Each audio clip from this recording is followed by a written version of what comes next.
Assalamualaikum warahmatullahi wabarakatuh. Perkenalkan, nama saya Muhammad Ali Maulana. Kali ini saya akan mempresentasikan untuk mata kuliah bahasa Indonesia,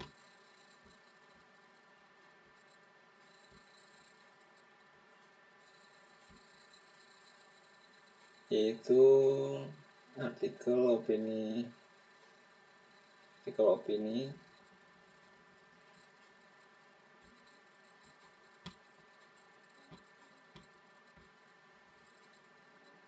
terkait isu terkini sesuai bidang ilmu yang dipelajari. Berikut presentasi yang akan saya bawakan. Oke, kali ini saya akan membahas masa depan kecerdasan buatan.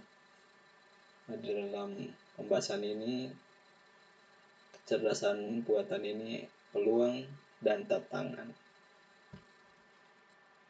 Nah, selama beberapa dekade terakhir, kecerdasan buatan atau AI mengalami perkembangan pesat dan mulai merambah ke banyak aspek kehidupan manusia, dari asisten virtual, kemudian di ponsel pintar, hingga algoritma yang mengontrol perdagangan saham. AI atau kecerdasan buatan menawarkan banyak kemungkinan yang menjanjikan. Namun, di balik potensi besar tersebut terdapat tantangan besar yang harus diperhatikan. Nah, artikel ini mengkaji beberapa peluang dan tantangan yang harus dihadapi kecerdasan buatan berdasarkan berbagai sumber akademis seperti makalah, buku, dan artikel jurnal. Untuk yang pertama adalah peluang kecerdasan buatan. Nah, untuk peluang kecerdasan buatan, yaitu poin pertama adalah revolusi industri 4.0 atau 4.0. Kecerdasan buatan merupakan salah satu pilar utama dari revolusi industri 4.0. Menurut buku Klaus Schwab, The Fourth Industrial Revolution AI bersama dengan teknologi lain seperti Internet of Things atau IoT dan Big Data akan memungkinkan integrasi sistem yang lebih efisien di berbagai sektor industri. Misalnya AI dapat digunakan untuk memantau, menganalisis data produksi secara real time, sehingga memungkinkan optimalisasi proses dan pengurangan limbah. Schwab menekankan bahwa AI tidak hanya meningkatkan produktivitas, tapi juga membuka jalan bagi model bisnis baru dan inovatif. Kemudian untuk poin kedua yaitu peningkatan kualitas hidup. AI memiliki potensi besar untuk meningkatkan kualitas hidup masyarakat. Makalah berjudul Implementasi Kecerdasan Buatan dalam Sistem Perawatan Kesehatan yang ditulis oleh Rani Septiani dari Universitas Indonesia membahas bagaimana AI atau kecerdasan buatan tadi dapat digunakan untuk diagnosis penyakit dan perawatan pasien. Sistem AI dapat memproses data medis dengan cepat dan akurat, sehingga memungkinkan dokter mengambil keputusan yang lebih baik. Selain itu, AI dapat digunakan untuk memprediksi wabah penyakit dan mengambil tindakan pencegahan dini. Kemudian untuk poin ketiga yaitu otomatisasi dan efisiensi. Nah, makalah akademis Artificial Intelligence Implementation for Business Strategy yang diterbitkan di Harvard Business Review berpendapat bahwa AI dapat mengotomatisasikan tugas-tugas biasa dan berulang seperti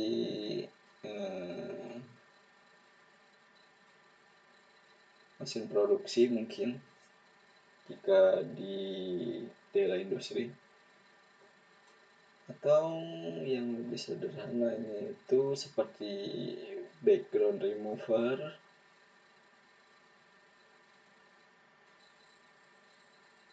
Nah,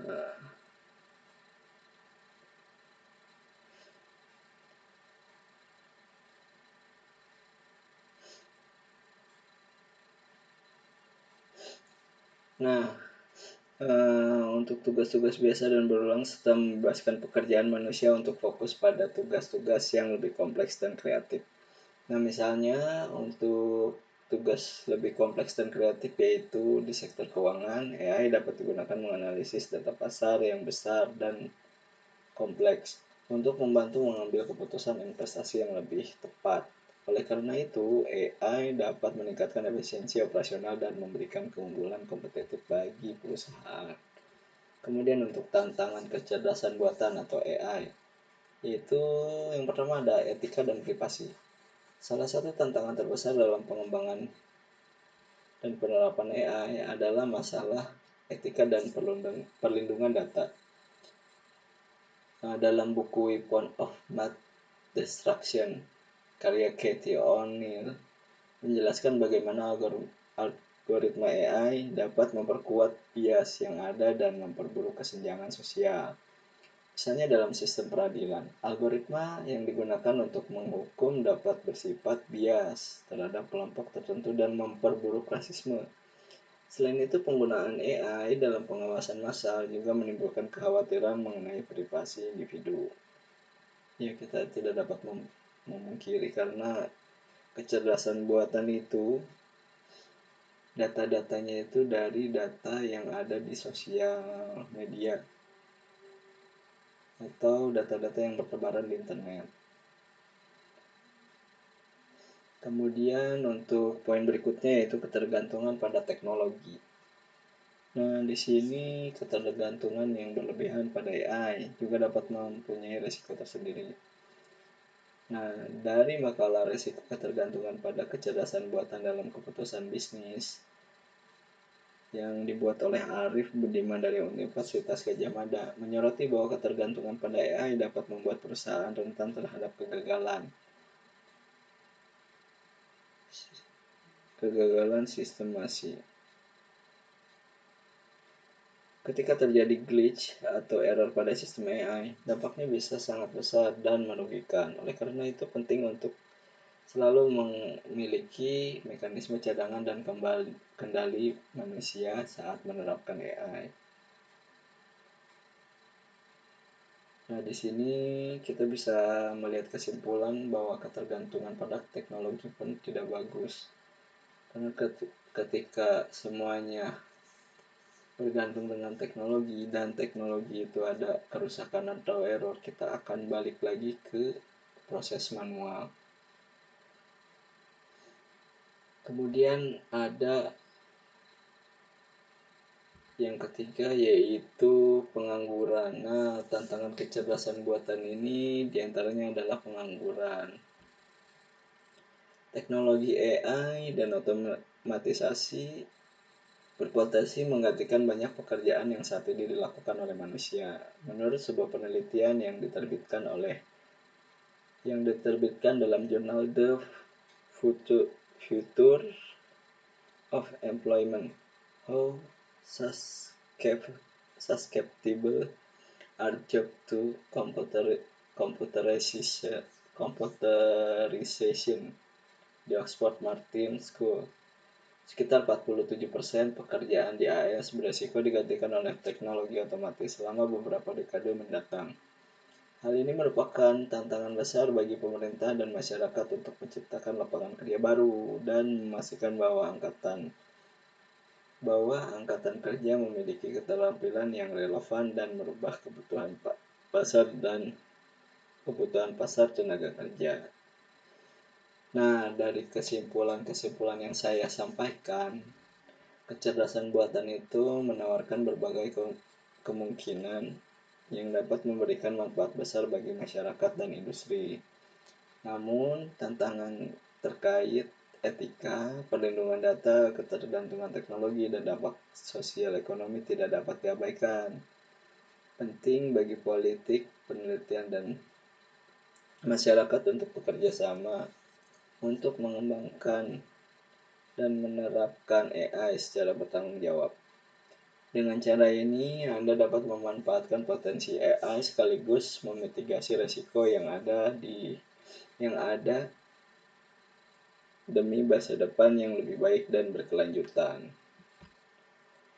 Sekian untuk presentasi kali ini terkait isu masa depan kecerdasan buatan.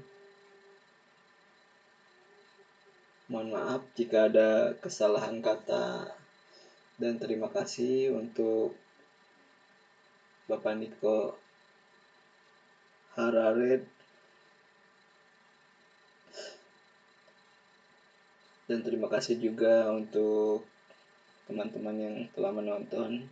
Saya akhiri presentasi kali ini. Assalamualaikum warahmatullahi wabarakatuh.